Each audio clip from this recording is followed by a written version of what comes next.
الله الرحمن الرحيم الحمد لله إن الحمد لله نحمده ونستعينه ونستغفره ونؤمن به ونتوكل عليه ونعوذ بالله من شرور أنفسنا ومن سيئات أعمالنا من يهده الله فلا مضل له ومن يضلل فلا هادي له ونشهد أن لا إله إلا الله وحده لا شريك له ونشهد أن محمدا عبده ورسوله أما بعد.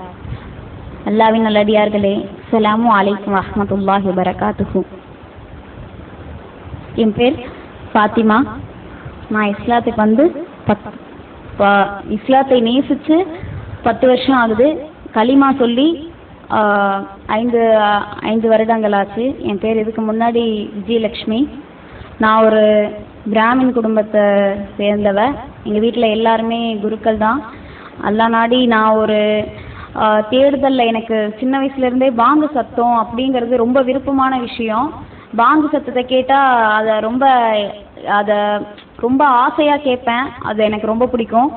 நான் நாள் போக போக என்னுடைய ஃப்ரெண்ட்ஸ் எல்லாம் கிளாஸில் படிச்சுட்டு இருக்கும்போது அவங்க குரான்லாம் வச்சு எப்போ பார்த்தாலும் ஓதிக்கிட்டே இருப்பாங்க. நான் குரானை நான் படிக்கணும் அப்படின்னு, அதில் என்ன இருக்குது அப்படிங்கிறத நான் கேட்டும்போது அவங்க ரொம்ப அவாய்டா, இதெல்லாம் நீ படிக்கக்கூடாது, இது புனிதமான வேதம், இதெல்லாம் நீங்கள் தொடக்கூடாது அப்படின்ற மாதிரி சொல்லிட்டாங்க.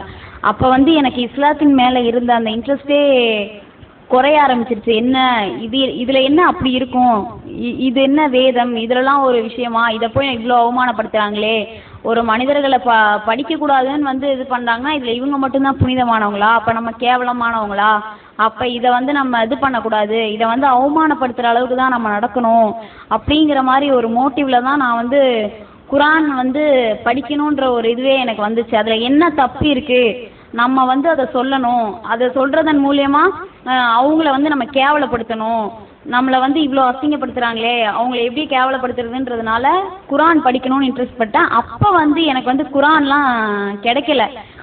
ஆனால் கொஞ்ச நாளைக்கு அப்புறம் நான் கிறிஸ்டின் அந்த இதில் ஒரு இன்ட்ரெஸ்ட் ஆகி கொஞ்ச நாளைக்கு நான் அந்த பைபிள் படிக்கிறது இதிலலாம் இருந்தேன்.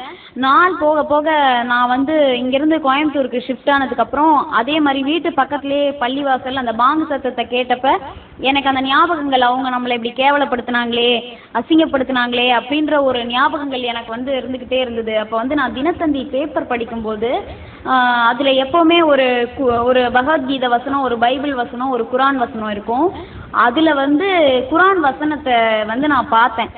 சரி, இதை நம்ம சேர்த்து வைக்கலாம். என்னைக்கு நம்ம அவங்கள பார்த்தாலும் என்னைக்காவது ஒரு நாள் இதை பற்றின விஷயங்களை நம்ம தெளிவாக அவங்களுக்கு சொல்லணும்னு சொல்லிட்டு நான் சும்மா அதை அந்த குரானில் வர அந்த பேப்பர்ஸை மட்டும் கிழிச்சு ஒரு நோட்டில் வச்சு பார்த்துக்கிட்டு இருந்தேன். ஆனாலும் எனக்கு அதை பற்றின விரிவான விஷயங்கள் எதுவும் கிடைக்கல. அப்படின்றதுனால நான் ரொம்ப பாட்டெல்லாம் கேட்பேன்.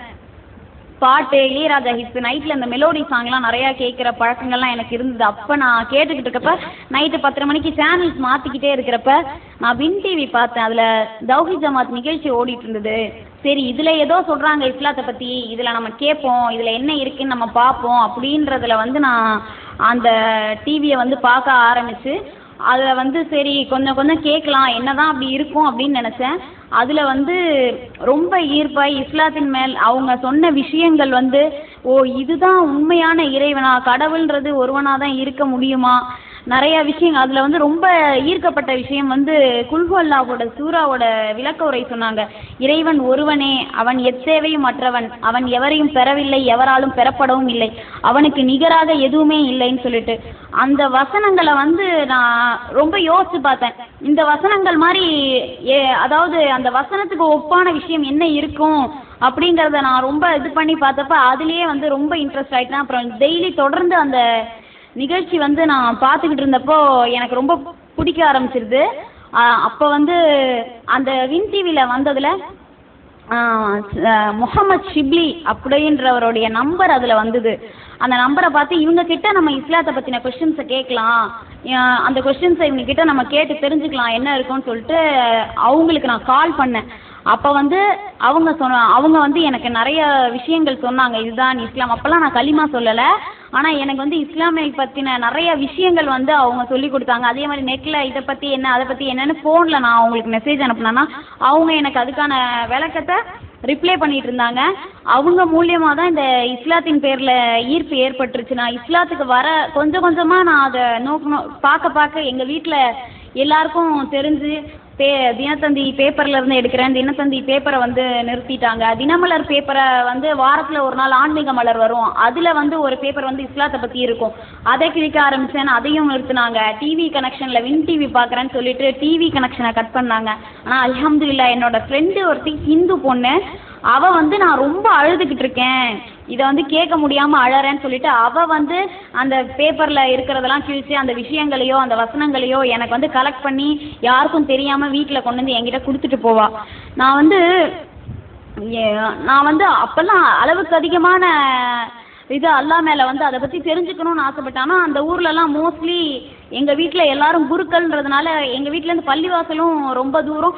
அதை பற்றின கொஸ்டின்ஸ் வந்து பக்கத்தில் யார்கிட்டையும் கேட்டுக்கவோ இல்லை என்ன விஷயங்கள்னு தெரிஞ்சுக்கவோ எனக்கு சூழ்நிலை இல்லவே இல்லை. அப்பயே வந்து நான் இதை வந்து பார்க்க ஆரம்பிச்சுன்னு ரொம்ப ஃபஸ்ட்டே நான் பார்க்க ஆரம்பிக்கிறப்பயே என்னை அடிக்க ஆரம்பிச்சிட்டாங்க. என்னை வீட்டில் ரொம்ப அடித்து இதெல்லாம் செய்யக்கூடாது அதெல்லாம் செய்யக்கூடாது, இவ ரொம்ப திமிரு பிடிச்சி போய் பண்ணுறா, இவ யாரையோ லவ் பண்ணுறா போல இருக்கு, இவருக்கு ஏதோ தப்பானது இருக்கு போல இருக்கு, இல்லை இஸ்லாத்தில் இருக்கிறவங்க யாரோ இறந்து இவளுக்கு பேய் பிடிச்சிருச்சு போல இருக்கு, என்னென்னமோ ஒவ்வொரு கருத்து சொன்னாங்க. நான் வந்து அப்போல்லாம் நான் அதெல்லாம் வந்து ஒரு பொருட்படுத்தலை. நம்ம வந்து இஸ்லாத்தை பற்றி நல்லா தெரிஞ்சுக்கணும் அப்படிங்கிற ஒரு விஷயத்துக்காக எனக்கு போக போக அங்கே இருக்கிற இன்ட்ரெஸ்ட் போயிடுச்சு. அந்த ஊரில் இருந்ததுனால எதையும் என்னால் தெரிஞ்சுக்க முடியலன்னு. அதனால அம்மாவை சொல்லிட்டேன், நான் சென்னைக்கு போகிறேன், சென்னையில் பாட்டி தாத்தா இருக்காங்க, அவங்க வீட்டில் தங்கி நான் இஸ்லாத்தை படிக்க போகிறேன்னு சொன்னேன். அப்போ வந்து எங்கள் அம்மா வந்து எப்படின்னா, ஒரு வீட்டில் ஒரு பெண்ணுடைய ஜனாசா இருந்தால் இந்துக்கள்லாம் அழுவாங்க பார்த்தீங்களா, அதே மாதிரியே அழுதாங்க எங்கள் அம்மா. என்னோட பொண்ணு இப்படி போகிறாளே, என்னை விட்டுட்டு போயிடாத, நான் சொல்கிறத கேளு. அப்போல்லாம் எங்கள் அம்மாவோடைய வார்த்தையை நான் தட்டவே மாட்டேன், அந்தளவுக்கு நேசிப்பேன். அந்தளவுக்கு எங்கள் அம்மா எனக்கு ஃப்ரெண்டும் கூட. அவங்க ஆனால் ரொம்ப என்னை எதிர்ப்பு தெரிவித்தாங்க, நீ போகக்கூடாது அப்படி இப்படின்னு வயிற்றில் அடிச்சுட்டு ரொம்ப அழ ஆரம்பிச்சிட்டாங்க. நான் எதையுமே அப்போ வந்து அல்லாஹ் எனக்கு அந்த தைரியத்தை கொடுத்தான். நான் என்ன நினச்சேன்னா, நம்ம வந்து இஸ்லாத்தை தெரிஞ்சுக்கிட்டோன்னா நம்ம அம்மா அப்பாவுக்கு வந்து நம்ம சொல்லலாம், நம்மளே இஸ்லாத்தில் இல்லாமல் போயிட்டோம்னா அப்போ அதை பற்றி நான் தெரிஞ்சுக்கிற ஒரு இதுவே இல்லாமல் போய்டும்னு சொல்லிட்டு அவங்க அழுகுனதையும் அவங்க கதர்னதையும் எதையுமே பொருட்படுத்தாமல் நான் போயே தீருவேன்னு சொல்லி சென்னைக்கு வந்தேன். சென்னையில் வந்து அல்ஃபிதோஸ் மதரசாவில் வந்து எனக்கு வந்து முகமது ஷிப்லி சார் மூலியமாக தான் அந்த மதரசாவும் கிடச்சிது. அவங்க அங்கே வந்து ஒரு ரொம்ப வருஷத்துக்கு அப்புறம் ஒரு 5 இயர்ஸ் முன்னாடி அங்கே வந்து என்னை ஜாயின் பண்ணாங்க. அங்கே வந்து எனக்கு களிமா சொல்லி கொடுக்குற ஆலிமா வந்து என்கிட்ட சொன்னாங்க, நான் என்னோடய கஷ்டத்தெல்லாம் அவங்கக்கிட்ட ஷேர் பண்ணும்போது, நீங்கள் எவ்வளவோ கஷ்டப்பட்டிருக்கீங்க, ஆனால் நீங்கள் இஸ்லாத்துக்கு வந்து இன்னும் கஷ்டம் கூட படுவீங்க அப்படின்னு சொன்னாங்க. எனக்கு ஆச்சரியமாக இருந்தது. ஏன்னா ஒவ்வொருத்தவங்களும் தாவா பண்ணும்போது இப்போ நம்ம கிறிஸ்டின்ஸையும் பார்க்கலாம், இந்துஸையும் பார்க்கலாம், உங்களுக்கு நீங்கள் கேட்குறதெல்லாம் கிடைக்கும், நீங்கள் கேட்குறதெல்லாம் உங்களுக்கு தருவாங்க, அப்படி இப்படின்னு தான் சொல்லுவாங்க. ஆனால் டிஃப்ரெண்ட்டாக இவங்க என்ன இப்படி சொல்கிறாங்களே அப்படின்னு பார்த்தேன். அப்போ அவங்க சொன்னாங்க, இந்த உலக வாழ்க்கை வந்து ரொம்ப அற்பமானது, இது வந்து 20 வருஷமோ 60 வருஷமோ நமக்கு தெரியாது, ஆனால் மறுமை வாழ்க்கை தான் நமக்கு உண்மையான வாழ்க்கை, நித்திய ஜீவம், நம்ம எப்போவுமே அங்கே இருப்போம். அதனால இந்த மார்க்கத்தை நீங்கள் எல்லா நிலையிலையும் நீங்கள் அல்லாஹ்வை நேசிக்கக்கூடியவங்களா எந்த ஒரு சூழ்நிலையிலையும் இந்த மார்க்கத்தை விட்டு வெளியே போகாமல் இருக்கிறேன்னு நீங்கள் உறுதியாக இருந்தீங்கன்னா நான் உங்களுக்கு களிமா சொல்லித்தரேன் அப்படின்னு சொன்னாங்க. அப்போ களிமா சொன்னால் வந்து தொழுகை கடமையாயிடும், நான் தொழுகையும் கற்றுத்தரேன் அப்படின்னு சொன்னாங்க. அப்புறம் நான் சொன்னேன், களிமா நான் சொல்கிறேன், ஆனால் களிமா சொன்னால் தொழுகை கடமையாயிடும்ன்றதுனால நான் களிமா சொல்லிட்டு கற்றுக்க வேண்டாம், அப்போ எனக்கு தெரியாமல் இருந்துரும், அதனால் எனக்கு தொழுகையை ஃபஸ்ட்டு கற்றுக் கொடுங்க, நான் தொழுகையை கற்றுக்கிட்டு நான் களிமா சொல்கிறேன், அப்போ கடமையாயிடுச்சுன்னா நான் தொழ ஆரம்பிச்சிருவேன் அப்படின்னு சொல்லி என்னோட ஆலிமா கிட்ட சொன்னேன். அவங்க ரொம்ப என்கரேஜ் பண்ணாங்க. வீட்டுக்கு தெரியாமல் தான் போனேன். நான் மத்தியானத்தில் வீட்டில் எல்லாரும் தூங்குற நேரத்தில் பெரியம்மா வீட்டுக்கு போகிறேன், சித்தி வீட்டுக்கு போகிறேன், அப்படி இப்படின்னு ஏமாற்றிட்டு போயிடுவேன். அதுக்கப்புறம் கொஞ்ச நாள் கழிச்சு என்னுடைய ஆலிமாவே சொன்னாங்க, நீங்கள் வந்து இந்த மாதிரி மறைச்சு இஸ்லாத்தை வந்து நபிஸ்லா இஸ்லாம் கொஞ்ச நாள் மறந்து தான் இருந்தாங்க, அல்லாஹ் வந்து அவங்களுக்கு வகி இறக்கி நீங்கள் பகிரங்கப்படுத்துங்கன்னு சொல்லும்போது நபிஸ்லா இஸ்லாம் எல்லாருக்கிட்டையும் சொல்லிட்டாங்க, அந்த மாதிரி தான் நீங்களும் இருக்கணும் அப்படின்னு சொன்னாங்க. அதுக்கு முன்னாடி நான் வீட்டுக்கு தெரியாமையே நோம்பெல்லாம் வைப்பேன். நோன்பு வைக்கிறதுக்கு சாப்பாடுலாம் வெறும் பேரிச்சம்பழத்தை சாப்பிட்டே நோன்பு வைப்பேன், பேரிச்சம்பழத்தை சாப்பிட்டே நோன்பு திறப்பேன். நோன்பு திறக்கிற நேரம் சாப்பிட முடியாது, ஏன்னா நோன்பு வச்சுருக்கேன்னு கண்டுபிடிச்சிருவாங்கன்றதுனால நான் நைட்டு தான் சாப்பிடுவேன். அப்படின்னா இப்படி ஒரு விஷயமா நான் வர வர பகிரங்கப்படுத்துங்க அப்படின்னு சொல்லும்போது நான் தைரியமாக என் வீட்டில் போய் சொன்னேன். நான் வீட்லேயே தொழ ஆரம்பித்தேன், வீட்டிலேயே நோன்பு வைக்கவும் ஆரம்பித்தேன்.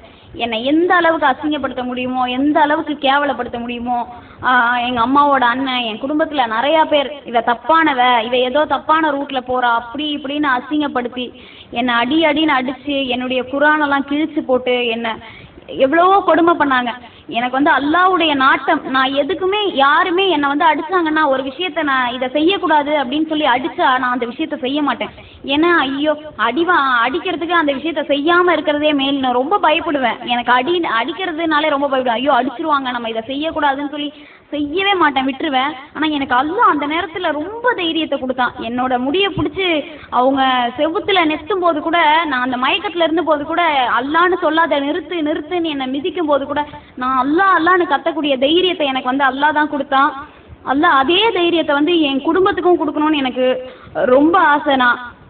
நான் இஸ்லாத்துக்கு வந்து எனக்கு இஸ்லாத்துக்கு கிளாஸ் கற்றுக்கிறதுக்கு எங்கள் வீட்டிலேருந்து ஒரு 6 கிலோமீட்டர் தூரத்தில் இருக்குது கிளாஸ் கற்றுக்கிற இடம். நான் அங்கே போய் கிளாஸ் கற்றுக்கிறேன் அப்படின்னு சொல்லிட்டு என்னை அங்கே வந்து போகக்கூடாதுன்றதுனால எப்போவுமே என் கையில் ஏதாவது காசு இருக்கும். என் கையில் எந்த காசுமே கொடுக்காம, இவ காசு இருந்தால் எதையோ கற்றுக்கிறா, இவ யார்கிட்டயோ ஃபோனில் பேசுகிறா, இவ வந்து இதை பற்றி தெரிஞ்சுக்க கூடாதுன்னு சொல்லிட்டு 10 பைசா கொடுக்க மாட்டாங்க.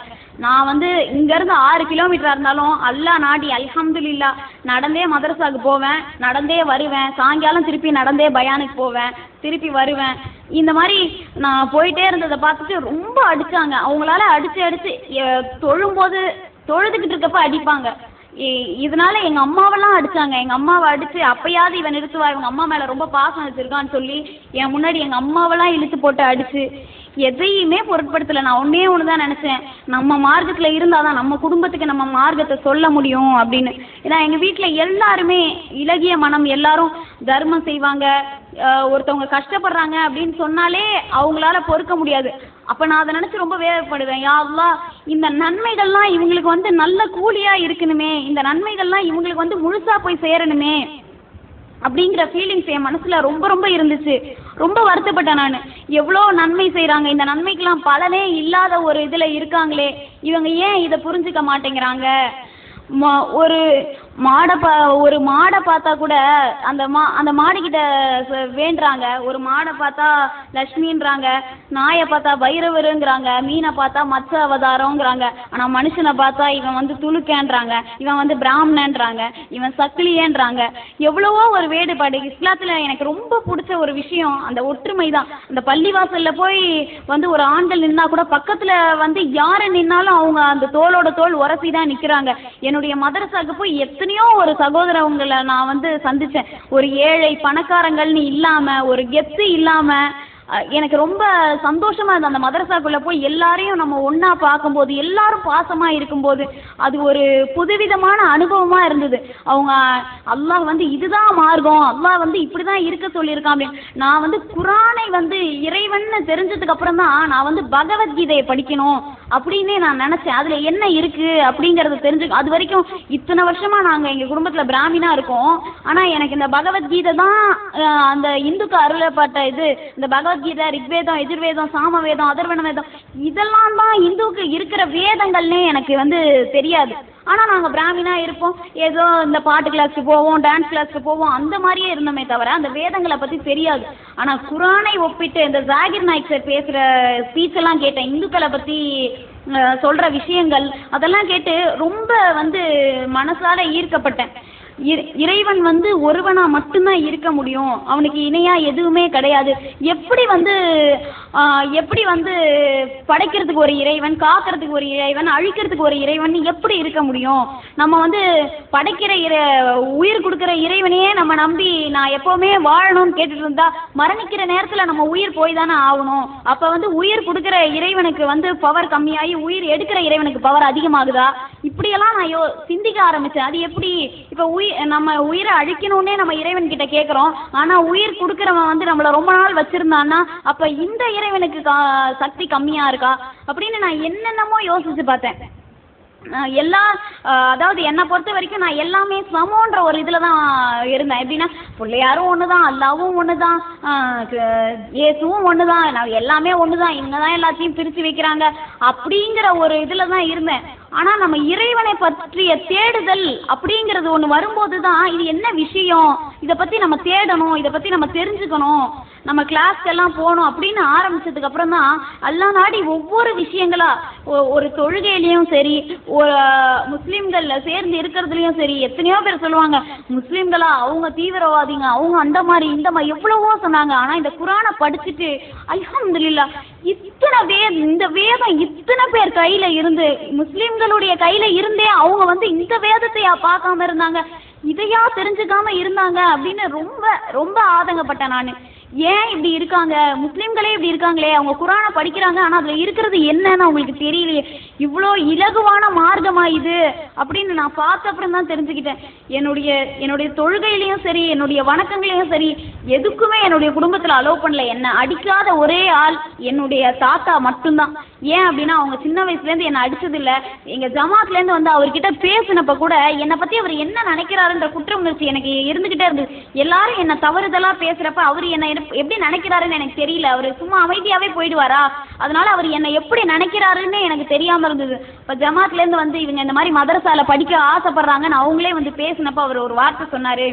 என் பேத்தி வந்து ஒரு லவ் பண்ணியிருந்தா கூட பரவாயில்ல, இல்லை ஏதாவது தப்பான வழிக்கு போறா இருந்தாலும் பரவாயில்ல, நான் அவளை வந்து தடுத்திருப்பேன், அவளை வந்து நான் அடிச்சிருக்கலாம், ஆனால் அவளை பற்றி எனக்கு தெரியும், அவள் எந்த தப்பான வழியிலையும் போகல, அவள் வந்து நல்லவளாக தான் இருக்கா. இன்னொரு விஷயம், என் குடும்பம் ஏன் என் மேலே ஈர்க்கப்பட்டாங்கன்னா, நான் ரொம்ப ரொம்ப வாயடிப்பேன், ரொம்ப எழுத்து பேசுவேன், அமைதியாக இருக்க மாட்டேன். சும்மா யாராவது என்னை ஒரு வார்த்தை பேசினா அந்த ஒரு வார்த்தைக்கு 4 வார்த்தை நான் அவங்கள திட்டுவேன். அது இல்லாமல் எப்போ பார்த்தாலும் டிவி பார்த்துக்கிட்டு இருப்பேன், எப்போ பார்த்தாலும் ஃபோனை நோண்டிக்கிட்டு இருப்பேன். 6 மணிக்கு மேலே அக்கா வீட்டுக்கு போகிறேன், சித்தி வீட்டுக்கு போகிறேன்னு எங்கேயாவது போவேன். ஒழுங்காக வீட்டில் இருக்க இந்த மாதிரி கெட்ட பழக்கங்கள்லாம் எனக்கு எக்கச்சக்கமாக இருந்தது. நான் இஸ்லாத்துக்கு அப்படின்னு வந்ததுக்கு நான் பொய் சொல்ல மாட்டேன், அந்த பழக்கம் எனக்கு சின்ன வயசுலேருந்தே இருக்குது. ஆனாலும் இந்த மாதிரியான விஷயங்கள், பாட்டு கேட்குறது, எப்போ பார்த்தாலும் டிவியே பார்த்துட்டு இருக்கிறது, பெரியவங்களை மதிக்காமல் இருக்கிறது, இந்த பழக்கங்கள்லாம் எனக்கு இருந்தது.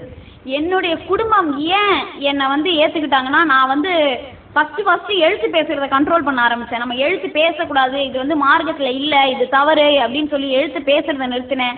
அதுக்கப்புறம் நம்ம தவறான விஷயங்களை பார்க்கக்கூடாது, நம்ம கண்ணு போய் அல்லாஹ்கிட்ட சாட்சி சொல்லும் அப்படின்னு சொல்லி நான் டிவி பார்க்கறத நிறுத்தினேன். அப்புறம் 6:30 மணிக்கு மகரிபுக்கு மேலே ஒரு பெண்ணை தனியாக வெளில போகக்கூடாதுன்னு வெளியே போகிறத நிறுத்தினேன். வீட்டிலேயே அமைதியாக இருப்பேன். யார் என்னை எழுத்து பேசினாலும் சரிம்மா பரவாயில்லம்மா விடுமா அப்படின்னு பேசும்போது என் பாட்டிக்கெலாம் ரொம்ப ஆச்சரியம். நம்ம ஒரு வார்த்தை சொன்னால் ஒரு வார்த்தைக்கு 4 வார்த்தை இவ திட்டுவாளே, இவ என்ன இப்படி இருக்கா அப்படின்றதுனால என்னுடைய குடும்பத்துக்கே என் மேலே ஒரு கண்ணியம் வந்தது. அதனால தான் என் தாத்தா அவங்கக்கிட்ட அப்படி ஒரு வார்த்தையை சொன்னார், அவள் ஏதோ நல்ல வழியில் தான் போகிறா, அதனால நான் அவளை விட்டுட்டேன், ஒன்றும் கேட்கல அப்படின்னு சொல்கிறாங்க. இன்ஷா அல்லாஹ் அதுதான் அவங்களுக்கும் இதாயத்தை கொடுக்கணும். எதுக்காக நான் சொல்கிறேன்னா, ஒவ்வொரு விஷயமும் நடக்க எனக்குள்ளே இருந்த பயங்களை வந்து அல்லாஹ் அழிச்சிட்டான். எல்லாத்துக்குமே வந்து ரொம்ப பயப்படுவேன். ஐயோ நம்ம இங்கே போகக்கூடாதுன்னு சொன்னால் போக மாட்டேன், செய்யக்கூடாதுன்னு சொன்னால் செய்ய மாட்டேன். நான் தொழுகையில் இருக்கேன்னு என்னை போட்டு அந்த தொழுகையிலேயே அடின்னு அடிச்சு என்னோட புக்ஸ் எல்லாம் கொண்டு போய் குப்பை தொட்டியில் போட்டுட்டாங்க. நான் கஷ்டப்பட்டு கொஞ்சமாக காசு சேர்த்து அந்த புக்ஸ் எல்லாம் வாங்கினேன். நான் அல்லாவை பற்றி தெரிஞ்சுக்கணும், எல்லா புக்ஸையும் கொண்டு போய் குப்பை தொட்டியில் போட்டாங்க.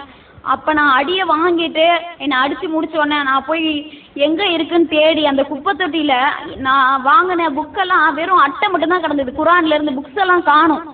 அதை தேடி ரோடாக அலைஞ்சு நான் போய் அதை தேடி அந்த புக்ஸு வந்து ஒரு பொட்டி கடையில் எனக்கு கிடச்சிது, நான் வாங்கின புக்ஸு. அதை நான் திருப்பி வாங்கி மூட்டை கட்டி எதேர்ச்சிலாம் என் தம்பி வந்து அவங்ககிட்ட கொண்டு போய் இதை வீட்டில் போட்டுருன்னு திருப்பி அதை வாங்கி நான் படிக்க ஆரம்பித்தேன், நான் தொழ ஆரம்பித்தேன். அதனால் எங்கள் அம்மாவோட அண்ணன் வந்து என்ன பண்ணிட்டாங்க, இவளை வந்து நம்ம பேசி பார்த்தாச்சு, அடித்து பார்த்தாச்சு, இவள் ஒன்றுத்துக்கும் சரிப்பட்டு வரல, இவளை இனிமேல் கொலை தான் பண்ணணும், எப்படியோ போய் தொலையுது அப்படின்னு விட்டுட்டாங்க. நான் உண்மையாக மனசார நினச்சேன், அவங்க அடித்தே என்னை கொண்டிருந்தா கூட நான் மனசார சொல்கிறேன், நான் அல்லாஹ் வந்து எனக்கு ஷஹீதை கொடுத்துட்டான் அப்படின்னு நான் நினச்சிருப்பேனே தவிர நான் வேறு எதுவுமே நினச்சிருக்க மாட்டேன். அல்லாஹ் எனக்கு ஷஹீதை கொடுத்துட்டான், எனக்கு நன்மையை கொடுத்துட்டான் அப்படின்ற ஒரு எண்ணத்திலே நான் மரணிச்சிருப்பேன். அல்லாஹ் வந்து எந்த குறையுமே வைக்கலைங்க. ஆனால் எல்லாருக்கும் நான் சொல்ல வேண்டியது, மார்க்கத்தில் நம்ம இதை வந்து ஒரு மதம்னு எல்லாம் பார்க்க, அல்லாஹ் அப்படின்னா இறைவன் தான் பொருள், அல்லான்ற வார்த்தைக்கு இறைவன் தான் பொருள் நான் தெரிஞ்சுக்கிட்டேன். அப்போ நான் என்ன படைக்கிறதா காக்கிறதா இதுக்கு என்ன அர்த்தம் அப்படின்லாம் யோசித்தேன். அதெல்லாம் அல்லான்னா இறைவன் அர்த்தம், இறைவன் வந்து ஒருவனாக தான் இருக்க முடியும். நம்ம நிறையா நான் சிந்திச்சேன். நம்ம ஒவ்வொரு விஷயத்தையும் செலக்ட் பண்ணி வாங்குறோம். நம்மளுடைய ட்ரெஸ்ஸாக இருந்தாலும் சரி, நம்ம போடுற செருப்பாக இருந்தாலும் சரி, நம்ம திருமணம் பண்ணிக்க போகிற ஒரு கணவராக இருந்தாலும் சரி, வாழ்க்கையில் நம்ம ஒவ்வொன்றையும் செலக்ட் பண்ணி எடுக்கிறோம். ஆனால் நம்ம மரணித்த பிறகு ஒருத்தங்கிட்ட போகிறோமே, நம்ம அதை எப்படி செலக்ட் பண்ணுறது? அதை நம்ம செலக்ட் பண்ணுறதுல ரொம்ப அலட்சியமாக இருக்குமே. எல்லாருக்கும் தெரியும் சொர்க்கம் நரகம்னு ஒன்று இருக்குது அப்படின்னு தெரியும். எல்லாருக்கும் மரணங்கிற ஒன்று இருக்குன்னு தெரியும். அந்த மரணிச்சதுக்கு அப்புறம் நம்ம என்ன ஆவோம் அப்படிங்கிற இதில் யாருமே இன்ட்ரெஸ்ட் காட்டல. ஏன்னா வாழற வாழ்க்கை நமக்கு இப்போதைய தேவை, இப்போதைய சாப்பாடு, இப்போதைய இதுன்னு நினைக்கிறாங்களே. அந்த மரணத்தோட நம்மளோட விஷயங்களை முடிச்சுக்கிறோமே, அந்த மரணத்துக்கு அப்புறம் நமக்கு என்ன இருக்கு, அதுக்கப்புறம் அந்த வாழ்க்கையில நம்ம என்னத்தை தேர்ந்தெடுக்கணும்? முக்கியமான விஷயமே நம்ம வணங்குற இறைவன் தாங்க. அவன் தான் நமக்கு இங்க 20 வருஷமோ 40 வருஷமோ, மறுமையில் அவன் எத்தனை வருஷத்தை கொடுப்பானோ, நித்திய ஜீவமா வாழ்க்கையை நமக்கு கொடுப்பானே, அந்த வாழ்க்கையை நம்ம தேர்ந்தெடுக்கணும்னு யாருமே செலக்ட் பண்ணலையே. ஏன் அப்படின்லாம் நான் குரானை படிச்சு ரொம்ப ஆதங்கப்பட்டேன் எனக்குள்ளேயே. நம்ம இதை ஏன் யாருமே புரிஞ்சுக்க மாட்டேங்கிறாங்க, இது சொன்னா ஏன் கேட்க மாட்டேங்கிறாங்க, இதை ஏன் புறக்கணிக்கிறாங்க அப்படிங்கிற ஒரு வெறுப்பு வந்தது. இறைவன்னா என்ன, இப்படிதான் அப்படிதான்னு எவ்வளவோ உடம்பு ஃபுல்லா வேலை குத்திக்கிட்டு, எத்தனையோ கோயிலில் பார்த்துருக்கேன், உடம்பு ஃபுல்லாக வேலை சுற்றிக்கிட்டு தேரை கட்டி உடம்புல இழுத்துக்கிட்டு அவங்க போகிறாங்க. ஆனால் ரப்புல் ஆலமீன் சொல்கிறான், என்னுடைய அடியான் கையேந்து கேட்டானா நான் அவனை வெறுங்கையோடு அனுப்பினேன், வெட்கப்படுறேன்னு சொன்னான். அப்படிப்பட்ட ஒரு இறைவனை புறக்கணிக்கிறாங்களே. எல்லா இடத்துலையும் ஒரு கோவிலையாக இருந்தாலும் சரி, ஒரு சர்ச்சிலையாக இருந்தாலும் சரி, மக்கள் அழகை பார்த்து நான் நினைப்பேன், யா அல்லாஹ், இது உன்கிட்ட கையேந்த வேண்டிய கைகளாச்சே, இதை நீ எப்போ நேர் வழியை கொடுக்க போகிறேன்னு நினச்சி நான் ரொம்ப ரொம்ப ஆதங்கப்படுவேன். அல்லாஹ் என்னை தேர்ந்தெடுத்ததுக்கு நான் ரொம்ப கொடுத்து வச்சிருக்கணும். எத்தனையோ பேர் உலகத்துல, எத்தனையோ பேர் இந்த கோடியில ஒருத்தையா என்ன தேர்ந்தெடுத்துட்டியா அல்லாஹ் ரப்புல் ஆலமீன். அதுவே மிக சிறந்த ஒரு வாழ்க்கை. இதை விட எனக்கு என் அல்லாஹ் பெரிய தர வேண்டிய விஷயம் எதுவுமே இல்லை. என் அல்லாஹ் எனக்கு எல்லாத்தையும் கொடுத்துட்டான். என்னுடைய அல்லாஹ் எனக்கு எந்த குறையுமே வைக்கல. அவனுடைய மார்க்கம் தான் என்னுடைய பெரிய சொத்து. ஏன்னா என்னை அடிக்கும் போதெல்லாம் நான் அல்லாஹ் கிட்ட கேட்பேன், யா அல்லாஹ், எனக்கு இந்த மார்க்கத்துல உன்னுடைய பள்ளிவாசலை பெருக்கக்கூடிய பாக்கியத்தை எனக்கு குடியாதா, எனக்கு அது கூட கிடைக்கலையேன்னு சொல்லி நான் நைட்ல பெட்ல உட்காந்துட்டு அழுவேன், என்னை அடிக்கிறாங்கன்னு சொல்லிட்டு. எனக்கு அந்த பள்ளிவாசலை பெருக்கக்கூடிய பாக்கியத்தையாவது கொடு, அதையாவது நான் செய்யணும் அப்படின்னு. ஆனா ரப்புல் ஆலமீன் என்னை நான் எல்லா விஷயங்களையும் தாண்டி அவங்க கிட்ட பேசி அந்த மதரசாக்குள்ள போய் நிற்கும் போது அல்லாஹ் குர்ஆன் வசனத்துல சொல்றான், இவங்களை சிந்து பச்சை நிற பட்டாடை உடுத்தி அவங்களுடைய ஆசனங்கள்ல அவங்க அமர்ந்திருப்பாங்க சொர்க்கத்துலன்னு அல்லாஹ் சொல்றான். அந்த ஆசனத்திலேயே நான் அமர்ந்த மாதிரி எனக்கு அல்லாஹ் அந்த சந்தோஷத்தை கொடுத்தான். அந்த பள்ளிவாசல்ல நான் போய் உட்கார்றப்ப